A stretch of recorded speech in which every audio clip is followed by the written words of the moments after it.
Klondike, a build-it-yourself pedal kit from General Guitar Gadgets. It's a clone of the legendary Klon Centaur Overdrive. I'm going to tell you a little bit about my experience building it, but first, let's hear it in action.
So for those of you who are not familiar with the Klon Centaur, I'm going to try to give a brief explanation.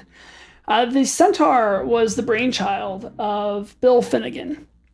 He and some engineers over at MIT, that's right, MIT, took about 4 years to develop the pedal from 1990 until 1994. So in about 94, 95, when he finally got the circuit that he wanted, he made each pedal to order, hand-wired each one, and tested it himself. Then he sold them for about $225 a piece. Now, this was at a time in the 90s when most new pedals were selling for under $100. So boutique pedals weren't really kind of a thing at this time. So to add to kind of all of this craziness, he put a gloppy resin on the circuit board so that it couldn't be copied. And so nobody knew what was in the circuit. So it kind of just added a lot more to the mystery of the Klon Centaur. So he made this pedal for about 5 years. And then in the year 2000, after making 8,000 units, he stopped making them. And prices shot through the roof. They started getting up into thousands of dollars, which where they remain today. There were a few factors that had to do with this huge price. One was that they weren't being made anymore, and two was that the circuit wasn't really able to be replicated until 2009, when a group of people over at freestompboxes.org all pooled their money together to buy a Klon, and they were able to degloop it and identify all the components inside and make a schematic off of that one Centaur so it could be cloned. Of course, after that, the floodgates opened and tons and tons of Klon clones were made, which brings us to the General Guitar Gadgets Klondike. Man, I almost forgot to mention that Bill Finnegan started making the Klon again. He calls it the KTR.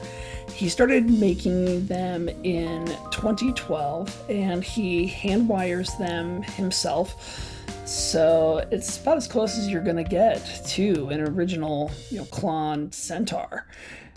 So if you don't want to pay $2,000 for an original Klon, you can pay about $500 and get the newer KTR. So this is the second pedal that I've ever built, and I really started this whole thing out with very limited soldering experience and really hardly any experience with building circuits at all. I am glad though that this was the second pedal that I've built, because there were some parts that were a little bit tricky. One was getting this buffered bypass put together, and then the second was wiring up this stacked pot right here.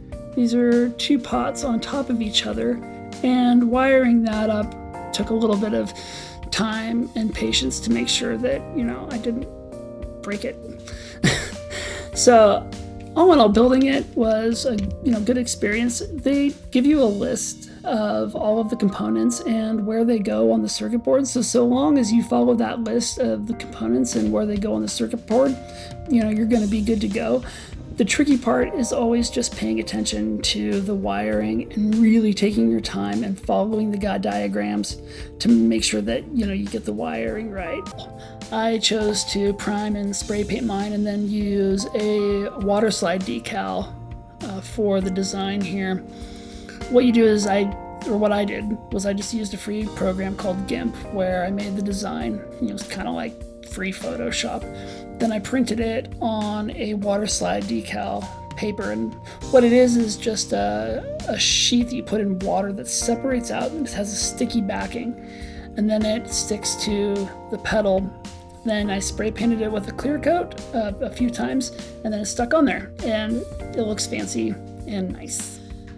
So thank you for watching all of this. Make sure you subscribe. I'm going to be putting together more videos here soon where I build a pedal start to finish, and you can kind of watch me kind of stumble through the whole process and probably burn myself with a soldering iron, probably more than once. Well, thanks for watching. Take care.